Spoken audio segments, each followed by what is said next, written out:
Might have been. We actually see Alliance there looking down in the exact same area that Kick is in. Kick now in a little bit of a rough spot after some teams have switched their sights on over to Kick. You can see that they did need to heal, but the bubble comes in clutch there and gives them a little bit of time to get some bats off. See, Kick knew he was there. He also knew that it was Crypto, that they were going to get the res, plus they were going to get 2 extra kill points throughout all of that. No, I don't think they knew that, but what a job from Noises, still trying to get his team back in. They had no idea that Kick was around the corner over there. 3 kills, nice job coming through from the squad, but Rebel in a tough spot. Bubble res having to come down. Now your bubble is going to be up, and the rest of the teams are going to fully focus. This one, his defensive environment's going to come down, not taking a lot of damage. Fiat taking a lot of damage as well. It's all up to Taylor, and I just don't think it's going to happen. Kick continuing to add to their kill total. I mean, Kick is just on a tear right now. Rebels trying to hold on by the skin of their teeth. Alliance decides they want to get in on all of this action, and they're in a very, very comfortable position as far as loot goes. They are able to kind of follow up on the fight, but then also keep anybody else who is looking to peek away from them. For now, we'll have to see how the rest of this plays out, but there's only 3 squads left here, Tom. They've been laying low-key through the entire time, but you see why we were hyping up Hackies before this one started, already with 4 kills. Look at the flatline tracking as well, running a little bit low on ammo throughout all of this, but they are A-okay by holding this high ground when there's 3 squads remaining. All you have to do is play this one patient. Alliance putting themselves in a perfect position to potentially win this one.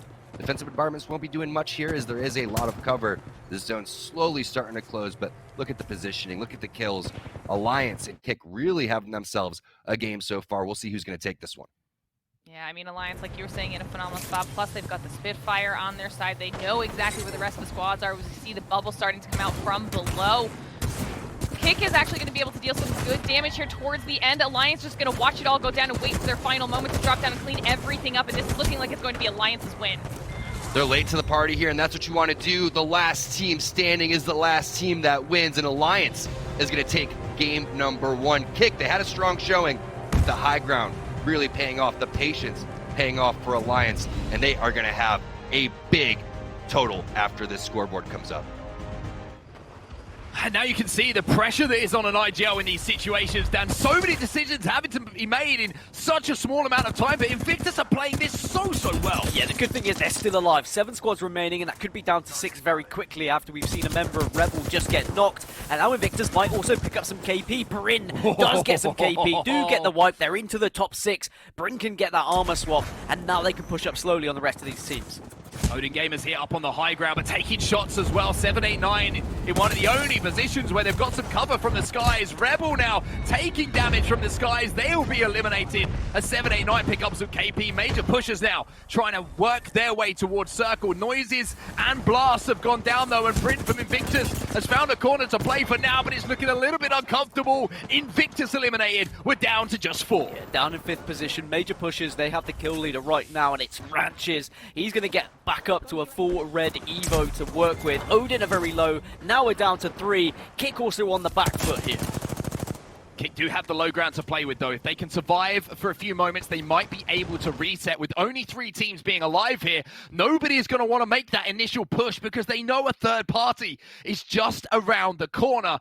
And looking across here, you have to say 789 are in a really tough spot here. They might be able to bubble out and survive for a few moments, but Kick are going to do damage as they cross and they're forced out of the building. And then it's going to be lines of sight here for Major Pushers to do damage as well. This should just play into the hands of Major Pushers. If they play this one correctly, just force them back, force them to go up against Kick.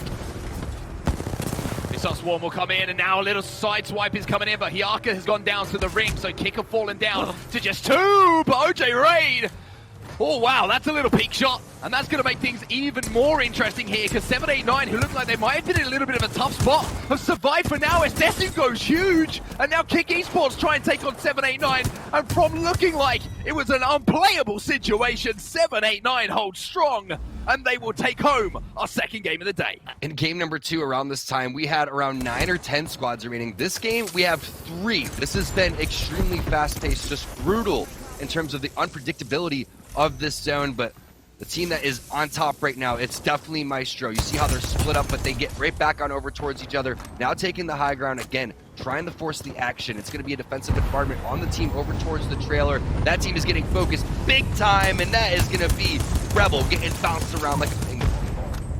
Yeah, and this is a perfect opportunity for Rats to try and maybe join in on that damage or try and sneak up behind Maestro and see if they can catch them off guard.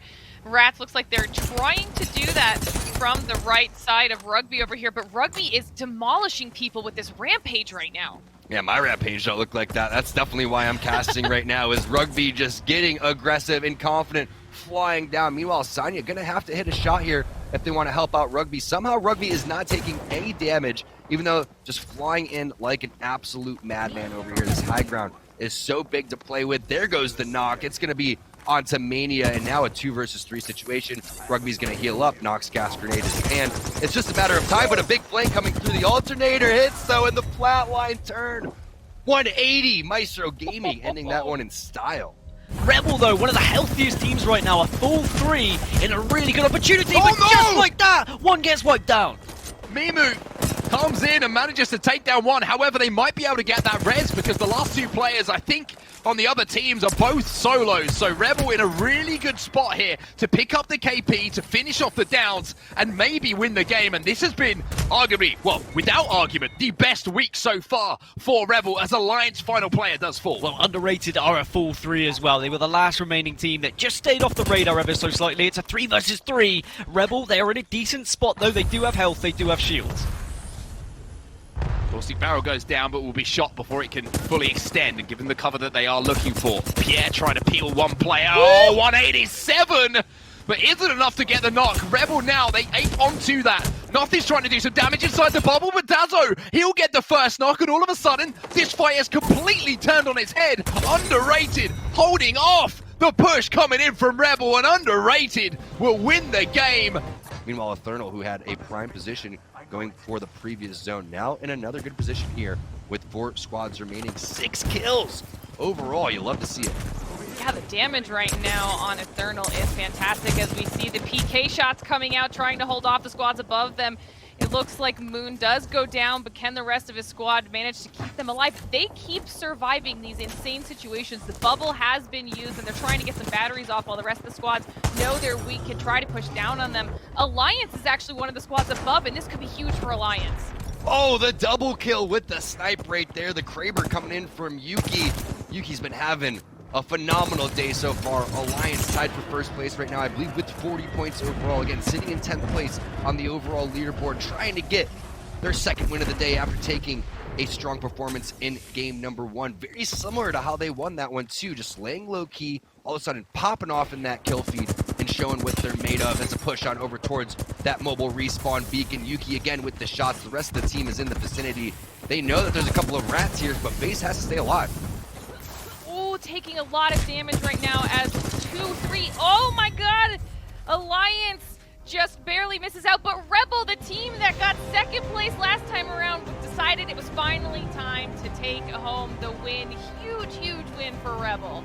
I think this is all kicks every day of the week. Even if they don't win this game, they've got plenty of KP, they've got placement points as well. It should be enough for them to overtake the likes of Rebel, but you know, a top 3 would just make it that little bit more secure, so they have to be careful to play this one correctly. Invictus Gaming still alive as well, but I don't know how healthy their squad is. I only saw Bryn, so they might just be a 1 at this point, but there's certainly a massive chance for all of these teams to pick up some big points. No, they're a full 3, excuse me. So Bryn's got a Kraber as well in the perfect time to go across. Misses that shot though, had to switch to the wingman, but massive damage output. DPS for days coming in from Bryn of Invictus Gaming, and now making the aggressive portal as well to try and finish off these kills, to try his best to clear their backs. Massive plays from Bryn. We talk about him being a superstar. This is exactly why. That's even more KP for Invictus Gaming as well. A victory and a massive kill game could still have them up here as they're still doing damage. Top dogs get wiped in 4th position. Now we have our top 3 teams. IG still there. I'm believing Kick are still around and kicking as well, but they're below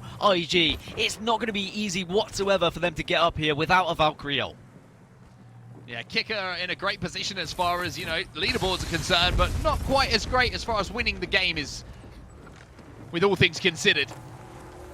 Going to drop off the armor here as well for potential heal off. Giving the gold armor to the Wraith player is always a good idea to get the sell off a little bit quicker, to get that syringe off a little bit quicker, and that might, to be honest with you, Dan, be what actually wins this game. Eternal down on the low ground. They're actually going to ape now. They bubble up, they get the break, but they don't get the knock initially. They take some damage, and now you're going to see Kick Esports moving in. Hyaka manages to get one. He actually falls in the process of doing so, and now it's all up to Xako. He gets one. OJ Rain trying to do what he can as well. The Spitfire starts to sing, as now Invictus Gaming get involved as well. Xako goes up to the high ground, but it's going to be Invictus who survived the longest and will close out the final game of the day as your champions. And this is one of the best buildings you can have right now. You obviously have angles on 3 different teams. Look at the grenades! Oh, the damage! It's raining down! Arc stars, ordinances, anything you can imagine. La Cite de France. A beautiful execution of just using your utility. Are they going to push off of this? There's KP waiting. You do not want to let these knocks go to another team, but they also don't want to risk being in this perfect spot for in-game victory. So it's a tough decision, and they decided to hold back. Especially with Gambit looking at this building with big eyes. Like Cesar Fonz, they don't want to give this up, but they're moving closer to the dome here. Hardeki has to clean this up. He's playing in this Caustic gas trap after some of those changes that we saw in the Caustic barrels. You don't want to contest that. They lose Hardeki, but you still have 2 members of Gambit trying to rope around this building. They're playing from the very bottom, though, a disadvantage. Looking at the squad that's already inside, it's going to be a Caustic composition coming in. 69 IQ, GMT, La Cite de France, Scars, Fig Fam, and Gambit Esports. We have followed them all throughout this game, and it is time to see who will take the win. Obviously, City squad with beautiful locations. Luckily, they found the way to get Gambit Hardeki up, and that was really the question mark. Losing somebody like Hardeki that early, he won't have enough time to hit a medkit. He's going to have to rotate, and they know that very well. Liogri doing enough damage with the Bolt. That's going to be one. Lagger goes down. La Cite de France going to be paying the ultimate price here and taking their eternal rest, as we had mentioned earlier. That's 1 KP. Gambit looking hard. And they're looking to keep setting it in. They're getting pinged by some of these people that have just been coming out from these squads to block some of this rotation. A little peek here from Leo Grisby trying to be able to take over there. He does manage to make that shot land here with the people, but they're playing this rock and they're so low on health. Oh, but they're doing such great tag teaming here. This is the benefit of being able to play like a unit. One goes in, they use almost all of their health, but that 25 health saves their life, and then they introduce Hardeki to try to take the rest of the brunt of the follow-up damage. Gambit putting on a clinic here, not only in their in-game movement, but look at this! Le Ravenue, La Cite de France from up above! Oh my god, this is the absolute god spot. We have found Le Ravenue, and he is in the prime position to make an impact in this game. What can he do? 3 squads left, a PK shot, 2 squads left. Will Le Ravenue touch it? But this could be the most incredible 1v2 we've seen. The Peacekeeper isn't enough. It's 69 IQ Esports who clean up game 1, but Le Ravenue, what a play, what a performance. Well, we're down to 4 now. We're down to 5 briefly. We've lost 2 in the last 30 seconds, and that ring is going to force them forward. At half health, you really can't be standing in that ring anymore. That zone is going to hurt so much. Reply Totem trying to hold down the high ground as best they can, but there's almost no cover. We've got a rock, and that's about it. Teams coming from both directions. What does Amaz do? Is there any way he can pop this battery? Yes, there is, because the dome is up. That is a clutch dome. Down to the last 4 teams now. Future Perfect, Reply Totem, Zeta, and Big Fam. Again, that Kraber shot coming in clutch, going for 123 damage from Zeta Division. I think Future Perfect might get pinched here, because again, that building definitely inside the ring. One of them goes down. Zeta just have to sit on this high ground now. It'll drop 1 player to thirst those kills, and now they're down to the last 2 squads. Beautiful, absolutely nowhere for their opponents to hide there. Future Perfect, and now Zeta Division just peppering from range, and that will be the final kill. You can see Liogri and Hardeki want to push out of this bubble. They want to find that team on the backside and just fire a couple of bits of wingman shots, flatlines. They have the zone pushing in, forcing an engagement, but he's got to hit that. He hits it, it's shield. But then the other one was Flesh, but the Valkyrie is able to escape up on the high ground. They're getting pushed on the low ground as well. They've got to stay alive here and chase the KP. Vicky, 5 squads left. Gambit trying to make something happen. But Max Strafe and Navi seem to be going down thanks to G-Dolphin and Clean. Yeah, Navi going down, the duo coming in, G-Dolphin leading the way. Navi now just down 1 member, make it 2 here. It's only up to Kohio is going to go down 2. Fig Fam, one of the squads that have made some adjustments here now coming in. Clean also playing as a duo. So many of these squads are playing as a full trio here. Minus Gambit that we just noticed that was on the low ground. You can see the last remaining squads here as they fight it out. 3 squads left, Clean hugging this rock. Clean playing absolutely phenomenally, but if they are going to win this, they have to be cleaner than ever. I'm talking spick and span. There cannot be a speck of unused material, dirt on the washer. It's got to be something so clean you could eat off it, because they're facing against Gambit. who has 3 members alive and are playing on the low ground. Gambit now trying to force an engagement between Clean, who have 2. And of course, you can see over there, GMT, Badoli, Surdell, Nasky, Gambit, Hardecki hitting the shot clean. Unlucky, he goes down, but it's not luck at all. It's the shots from the alternator and the wingman headshots from Gambit that are doing it. Vicky, 3 squads left. Gambit looks like they might be making their move here. Yeah, they're playing here off to the side. They managed to get that KP. You see Hardecki rocking the kill leader. That's why we highlighted him earlier in the pre-show. And now Gambit Esports facing off in the 3v3. They're trying to wrap the corner here. Last squad remaining, but Hardecki wants to capitalize off the situation. Playing out of the K1CK trap. He gets the swap. Oh, Hardecki! He still goes down. That PK is too strong. So you got the rest of Gambit Esports making their move. Oh, and the alternator cleans it up. They alternate kills, but at the end of the day, it's just Gambit things betting on themselves, and it pays big. And there are still somehow 10 squads up. Suddenly, as I say that, we moved to 8. 4Gang, I think, has gone now. Maybe Azita as well. Actually, Phoenix is still up for 4Gang, so it's hard to track all this carnage, but Stars have still got 3 man on deck. The Mastiff coming through. There are boxes everywhere. People getting boxed up like chicken wings. We've gone down to 6 now. This is such a small circle. Stars is absolutely decimating everyone left in the lobby. Without the ever coming to kill leader here, I believe. And there's 5 squads left. The ring is closing in further and further. So many Wraith portals coming in. The Gibraltar bubbles and the aerial bombardments. I cannot believe my eyes at the chaos that is going on right now. And RPR is somehow escaping with this life with the Wraith portal. But it is not looking good for Taishin or Mandy right now. They are extremely low on health, but Future Perfect coming in, downing RPR and Mandy. Oh my goodness, James. 3 squads remain now, yeah, and it might be about the shield slots. I don't know how you have the space to pop a bat, but maybe with only 3 squads remaining, there's more time. And now 4Gang are putting in more work. Phoenix is alone. He's got 13 bullets in the R301. It might have to be about a Peacekeeper, unless he can find something. But he's got players to his left and his right now as he tries to stay alive, but he can't pop that bat.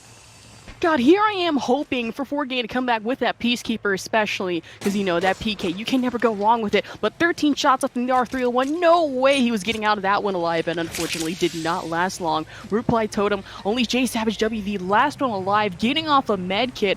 I have no clue how he's going to be able to play this one, but it is going to be a very tricky final circle, and it's going to be exceptionally hard to navigate this with so little time and so little places to navigate, and Future Perfect at full health right now, and is the champion for this match, for this lobby. Wow. But look at this, they're fighting against 4Gang and Gambit. Are they gonna go down? Leogri trying to hold it off with a Mastiff. He clutches up and saves Gambit. 4Gang gets sent back to the lobby, and Gambit still alive. Oh, you love to see it. They got less than 3 seconds, though, to help get Hardecki back in this. The circle is closing in fast, and I'm not too sure if they could be able to do this unless this is just the HUD glitch that we were saying. Okay, it is. We were holding our breath. I heard you, Rain. Same here, but they're going to get Hardecki back. They're going to be able to have the time to pop this med kit and get to that circle, but Lasita Franz now pulling the moves, utilizing that redeploy, but is it going to be too risky now at this point in the game? Joke goes down. He goes down because it was in the zone. They were just a day late and $1 short on choosing to use that, and they land exactly right back where they were on the high ground. This is going to be very dangerous, but they realize that they've got to all in. The inting is the only way possible, and is this Gambit that they're looking to push onto? There's a Kraber in the hands of somebody doing a ton of damage, and the Robinu trying to hold it off. Him and Lagger both have to hit med kits, Vicky, and they will have this choke and this opportunity to at least fight around the corner. But it's going to be Lasita France who have to make things happen. Oh my god, a defensive bombardment? Is this just free kills? He's got his dome in a half a second, but this could be disastrous for the team they're fighting. It's just not hitting. But the fact that they're still here to try to contest, leave no man behind despite Joke going down here. You saw Lasita France bypass and turn around in the redeploy. They're trying to get this. They managed to get that shot. They're playing around the knockdown shield, but they are going to get that revenge over for Joke. And as long as they get that KP, you got 2 other spots for Lasita France to worry about. This has to be Gambit pushing in on the backside as well. That was GMT who went down. Lasita France doing everything they can to get the shield swaps. The Peacekeepers, are they going to keep the peace here? It seems like they just might be able to do it. Maliwan's going to take down Amaz. Jay Savage as well will go down thanks to Larabanu. It was not Gambit who ended up pushing, but we have Lasita France and one other team here fighting for supremacy. It's the crypto drone. Are they running away? No. That's going to be it. Future Perfect. Are you kidding me? Future Perfect, Find they've the done it win! again! Back to back, you know what? Look at this position too. They heard all the hack action happening on the other side of this rock, and we're like, that's crazy, that's none of our business though. Yeah, the new man for the team having another successful game as we're down to the last 4 squads, and Slayers will have their wingman out now. Who knows what box that came from? Maybe Hardeki looking some barrels to create some space as well. And with the wingman, he's able to drop some bullets for his teammate because, again, it's just one shot, so he will be fine with the 60. Still with the high ground, and they've got the caustic gas in the hole. Mr. Nox with the Nox, just waiting for the right time to drop it. God, that Nox grenade is about to come in clutch in just a few seconds. That wingman, though, you know how to time your shots right. Gonna do a lot of damage. Really, Slayers can just toss that in, push, and it's gonna be a lot. That's gonna be a lot of kills for 6'9" IQ right now. That grenade stacking up on so many damage. However, they're gonna try and be careful here as they don't want to get out too early. With 4 squads left, you're gonna want to at least try and make top 3, even top 2. Yeah, they know that there is a team hold up to their right-hand side. They're just waiting for them. And there goes the gas, which is surely going to have to force them forward. They're going to be able to fall back for the time being. They did switch a gold helmet to their Jibby as well, which was on the caustic, I believe, for the barrels. But there's plenty of space, actually, for this squad. And again, the low ground is the no ground as far as 69 IQ are concerned. That the dome is through now as we have the bombardment, but they're going to have to come out of this building eventually, and 69 IQ are just waiting for them. In the meantime, where is the 30? Are they ratting downstairs or something? Spaghetto trying to avoid what he can. He's got a gold armor, looking for the fallback. Down goes Slayers. Swinny still up for the time being, able to pop the bat in the gas now, and this is going to get even more dangerous. Dead inside, forced outside. The Massive is in control as well. Here comes Dead inside. It looks like it's them versus 69 IQ. However, Slayers is just completely taken out by the Thermite. Dead inside. I'm surprised they made it this far. Going in for the kill. Smugito is the only one left on 69 IQ and is out. Wiped out completely. And Dead inside managing to take match 6 in an instant. My goodness.